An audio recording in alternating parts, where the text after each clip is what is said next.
It's episode 9 of This Week in Track, and on today's episode, Eliud Kipchoge turns in a familiar performance in an unfamiliar place. Bridget Kosgei shows why she's the world record holder, and Grant Fisher takes down another American record. Let's begin. All right, some thoughts about Eliud Kipchoge. I don't know if I have that many thoughts left. I feel like we've done career retrospectives for this guy. His last 6 or 7 marathons, he keeps winning, he keeps running fast. This time he goes 2:02:40 to take Tokyo. Only New York and Boston remain for his career world marathon major sweep.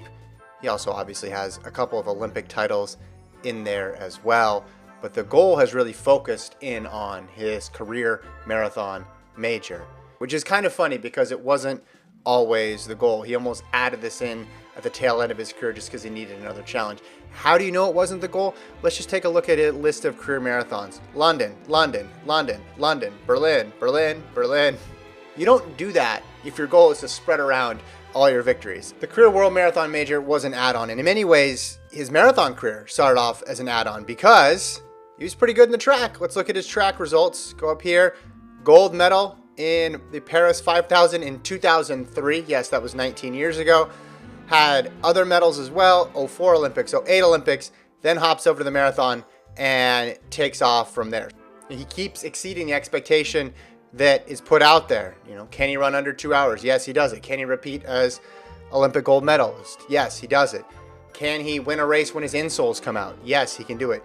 Can he run 2:02 while running off course for at least 10 to 15 seconds like he did in Tokyo? Yes, he can do that too. Check off all the boxes for Kipchoge. And the greatest of all time talk, not just in running, but in all sports, is going to heat up the longer he goes. Said he wants to go through the 2024 Olympics. And it's impossible for me to compare athletes across sports.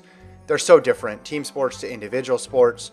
Sports where you can compete only a couple times a year versus ones where you have a whole season. It's difficult. So it might be more beneficial to look outside of athletics to other virtuoso performers throughout history, and started digging into Kipchoge's past, found some interesting parallels here. Now, if you remember, first marathon ever, Hamburg, Germany, gets the win in 2:05:30, and just took off from there. Similarly, Beatles cut their teeth playing in the clubs of Hamburg, Germany before they went out and made it big.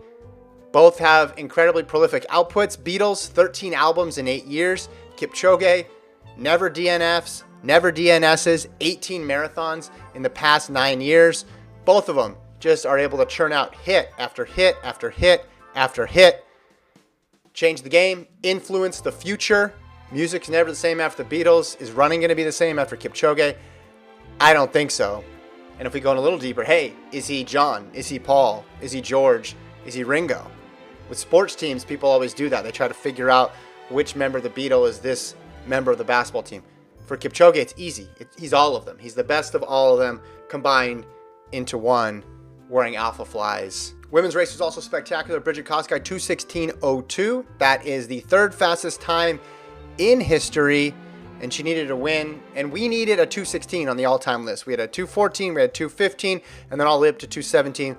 Bridget Kosgei fills that gap there, and that dominant performance puts her right back at the top of women's marathoning. Let's go to the United States now, where Grant Fisher broke Galen Rupp's American record in the 10,000, 26:33. Mohamed broke his own Canadian record, 26:34. Fisher's time puts him number 7 on the all-time list, and a couple weeks ago, he got another one of Rupp's American records, and I led the show with that, and my headline was Grant Fisher, what have you done? I probably should have saved that one because this is even more impressive than what he did at BU. He ran 13:10 in the final 5K. Grant Fisher didn't run faster than 13:10 in a 5K, just a 5K in general, until the year 2021, which means 2020 Grant Fisher could not keep up with 2022 Grant Fisher in the second half of a 5K if he started at lap 12 and a half. This is a remarkable performance for him.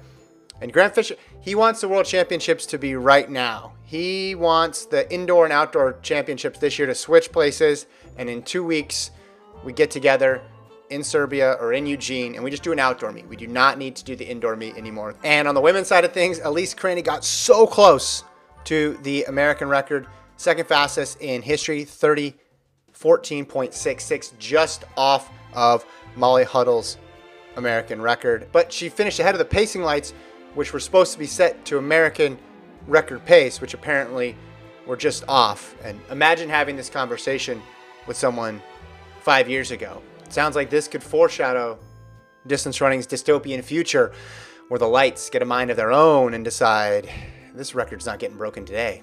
And we'll close out with some sprint news. Eva Svoboda runs 6.99, gets a PB, becomes the 10th woman in history to crack 7 seconds in the 60. Couple cool screenshots here.